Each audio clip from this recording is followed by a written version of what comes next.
Hello, selamat siang semua atau waktu kalian semua berada di mana. Hari ini saya akan menjelaskan konsep menarik tentang blockchain atau rantai blok. Salah satu teknologi yang sangat-sangat menarik ya, karena ini adalah salah satu building block atau fondasi untuk masa depan dari dunia web atau orang banyak menyebutnya sebagai web 3.0 atau web 3 gitu ya. Nah, sekarang di sini saya sedang membawakan suatu tools kayak gitu ya yang sangat menarik. Ini dari teman kita dari Anders Brownworth gitu ya. Nah, di sini saya akan menjelaskan konsep yang dia ingin jelaskan dengan bahasa Indonesia kayak gitu. Nah, ada beberapa hal yang teman-teman harus mengerti di sini. Pertama kita akan bahas mengenai tentang hash atau cincang. Yang kedua adalah blok, kemudian rantai blok, kemudian ada rantai blok yang terdistribusi, kemudian ada token, dan ada Coinbase. Ayo kita coba bareng-bareng lihat dari satu persatu ya. Konsep pertama adalah cincang atau bahasa Inggrisnya adalah hash. Jadi ada istilah namanya hash atau ini ya, kalau di Indonesia kan itu cincang gitu ya, atau jadi konsepnya hash itu adalah ada sebuah data atau informasi kita cincang gitu, kita buat menjadi suatu kayak semacam sidik jari atau fingerprint. Kita cincang jadi suatu hal yang unik gitu ya. Nah, kita coba lihat. Jadi di sini, misalnya saya punya suatu informasi ya, informasi bisa apa aja gitu, bisa informasi teks, bisa gambar, bisa apapun itu bisa kita hash gitu. Contoh saya menulis di sini ya, saya Yo Cool Guy. Nah di sini kalau teman-teman lihat hash itu yang pertama adalah dia itu unik ya. Jadi kalau saya ngapus huruf Y, saya tambahkan lagi, dia akan sama gitu. Ingat ya di sini 686A9. Kalau saya hapus Y-nya, saya balikkan lagi, dia akan kembali seperti semula. 686A9. Kemudian di sini dia itu walaupun kita merubahnya kecil ya, nambahin Y doang di depan nih, dia bakal berubah drastis dari yang tadinya 686A9 jadi 3D90. Drastis banget. Jadi sangat unik ya. Nggak bisa gitu kita kayak nebak-nebak kayak gitu. Apa sih nanti hashnya atau fingerprintnya atau cincangnya kayak gitu kan. Nah di sini kita ngasih spasi aja sama. Beda banget. Kita kasih enter beda banget. Jadi hash ini adalah sangat unik ya. Data bisa memiliki suatu fingerprint kayak gitu. Data bisa punya suatu sidik jari kayak gitu. Nah, dari konsep ini, si hash ini sebenarnya adalah suatu fungsi matematika yang dia bisa membuat apa namanya kayak semacam cincang ini dengan beberapa syarat gitu. Syarat pertama, dia harus cepat. Jadi kalau teman-teman di sini lihat ya, kalau saya ketik panjang ini dia langsung berubah cepat kayak gitu. Ini salah satu dari syaratnya, dia harus cepat. Kedua, dia itu harus di konsep ini ya dia harus sama gitu, karakternya gitu ya, sama gitu kan. Kemudian dia harus konsisten gitu. Kalau saya rubah, balikin lagi akan kembali seperti semula. Yang terakhir, dia itu yang paling penting adalah dia itu tidak bisa dua arah. Jadi saya bisa merubah data menjadi cincang atau hashnya, tapi tidak bisa sebaliknya. Nggak bisa dari hash cincangnya jadi datanya, nggak boleh. Karena hash itu cuma sidik jari gitu. Kayak gitu sih. Jadi kayak saya punya sidik jari tangan saya, ya udah gitu, cuma cuma sidik jari aja, bukan diri saya sendiri yang utuh kayak gitu. Jadi seperti itu teman-teman. Nah kemudian teman-teman berikutnya adalah kita punya satu building block lain nih di dalam suatu rantai blok atau blockchain, yaitu blok itu sendiri gitu kan. Apa sih blok itu? Jadi blok itu sederhananya seperti ini teman-teman. Uh, jadi kita yang tadinya kita punya informasi data, kita sekarang bikin beberapa informasi lain. Jadi kombinasi dari informasi ya. Ada nomor bloknya, ada nonce-nya atau number use one, nomor yang dipakai sekali doang, dan ada datanya sendiri kayak gitu. Nah, sekarang bayangkan aja bloknya itu satu, kemudian sekarang nonce-nya di sini sekarang 72608 gitu ya. Nah, di sini di dalam blockchain mereka tuh punya prinsip di mana suatu hash dianggap valid kalau misal memenuhi kriteria gitu. Nah, di dalam contoh ini kriteria blok yang valid adalah kalau hashnya itu belakangnya tuh 0, 4 kali. Kenapa seperti itu? Ini adalah untuk membuktikan kalau sudah ada usaha gitu untuk memverifikasi suatu blok. Caranya gimana? Kita gabungkan blok ini dengan suatu data, misal datanya saya mau di sini, ini adalah pesan dari Yo Cool Guy. gitu ya.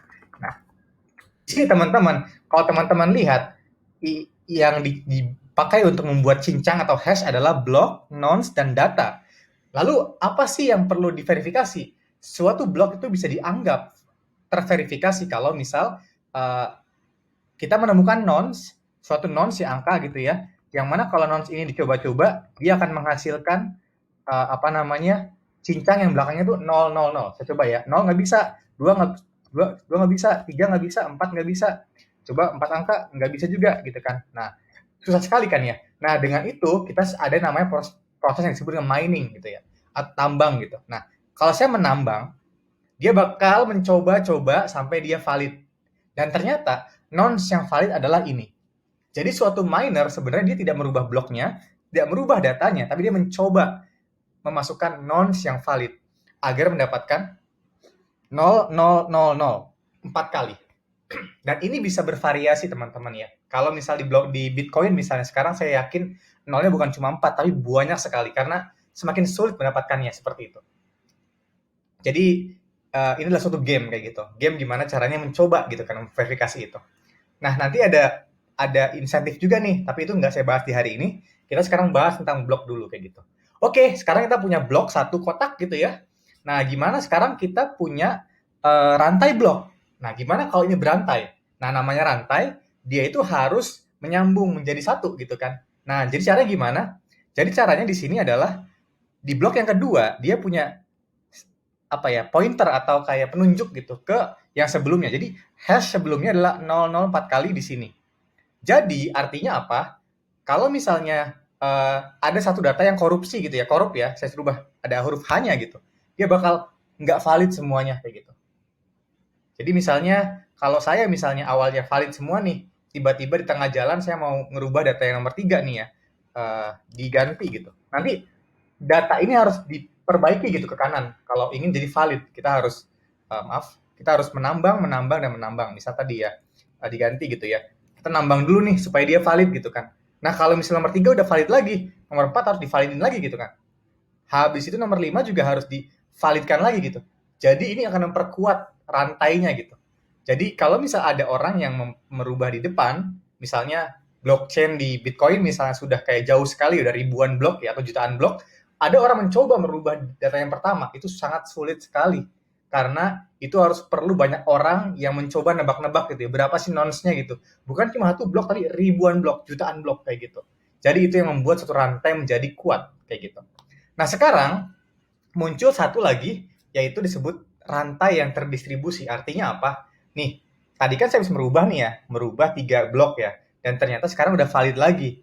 Artinya apa? Artinya ini sudah tidak valid gitu ya. Sebenarnya itu adalah suatu data yang dikorupsi. Gimana cara kita tahu supaya data terkorupsi? Kita datanglah terdapat yang disebut dengan peer to peer atau nanti kita sebut dengan konsensus gitu. Jadi ada kawan A, kawan B, kawan C atau peer 1, peer A, peer B, peer C kayak gitu ya. Nah, bayangin aja ini kawan A baik, kawan B nggak baik juga ya, kawan C nggak baik nih, dia ganti di sini gitu kan, diganti gitu kan. Nah, kalau teman-teman lihat merah nih, terus dia mikir, oke kita validasi aja, dia tambang gitu ya, dia tambang sampai benar, bentar lagi benar, tambang lagi yang kanannya, kita tambang lagi yang kanannya lagi. Nah, udah hijau semua nih. Nah, sekarang kita perlu ngelihat nih, mana nih yang nggak bener nih ya, mana nih yang nggak bener kita coba lihat ya. Nah, di sini kalau teman-teman lihat, nih, di sini dia EA4B. Di sini EA4B. Dan di sini ini jauh sekali, bukan EA4B. Nah, ini artinya apa? Di antara semua ini ada yang bercabang atau forking gitu atau bercabang gitu kan. Nah, dari ini konsepnya adalah teman-teman bisa ketahuan nih, oh ternyata ada aktor yang buruk nih di dalam sistem kita kayak gitu. Nah kalau cuma satu, dia bakal ketahuan gitu, oh dia nih yang nggak bener nih kayak gitu. Nah nanti di dalam dunia nyatanya ini bakal sangat kompleks sekali, ada ribuan atau jutaan nodes yang berkoordinasi. Nanti yang mayoritas menjadi yang utama kayak gitu. Nah itu contoh simplistiknya ya, tapi di kenyataannya mungkin akan lebih kompleks dari yang saya jelaskan kayak gitu. Nah sekarang kita balik lagi, lah ini kan cuma data doang, apa artinya gitu kan.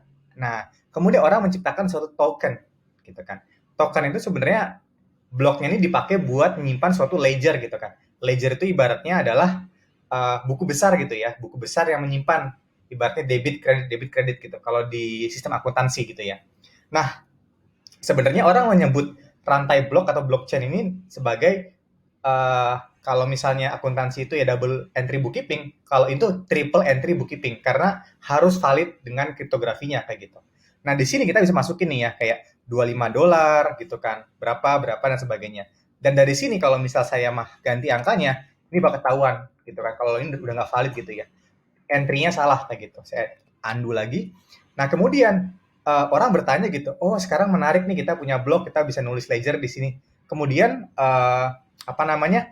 Ini gimana saya tahu si Darcy bisa punya uang segini banyak kayak gitu kan. Nah, maka orang muncullah satu konsep lagi yang disebut dengan yang tadi token ya, sekarang disebut sebagai suatu apa transaksi gitu ya. Jadi suatu apa namanya?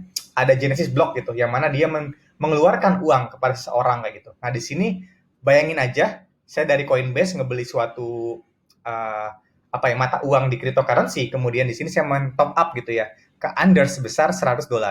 Nah, kemudian karena sekarang Anders sudah punya uang $100, dia bisa membagi-bagikan kepada Sofia, Lucas, Emily, Madison dan lain sebagainya. Nah, dari sini ledger inilah yang akan dipakai sebagai status terakhir dari apa ya istilahnya uang yang dimiliki oleh Anders. Jadi nanti kalau Anders mau tahu sisa uangnya, dia tinggal mengagregat aja atau menghitung gitu. Dia punya 100 dikurangi 10 dikurangi 20 kurangi 15 kurangi 15 kayak gitu. Sisanya berapa? Dia udah pakai sekitar 60, artinya dia kurang 40 kayak gitu. Dan lain begitunya. Dan kemudian orang bisa di sana bisa bertransaksi di sana kayak gitu.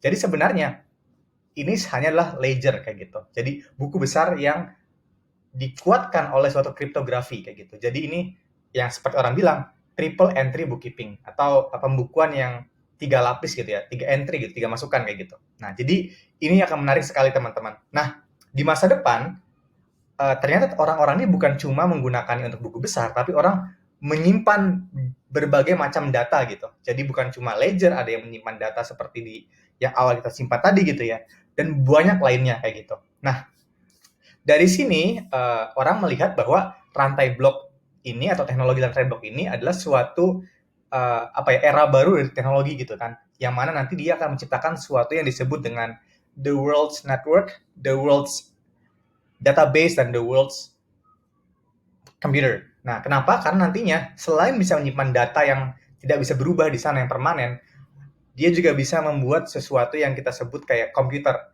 Kenapa? Karena ada teknologi yang berjalan di atas suatu rantai blok ini, yang mana bukan cuma dia menjadi rantai blok, tapi dia juga bisa menjadi sumber komputer ya, kayak komputer gitu, jalanin program yang bisa merubah datanya kayak gitu.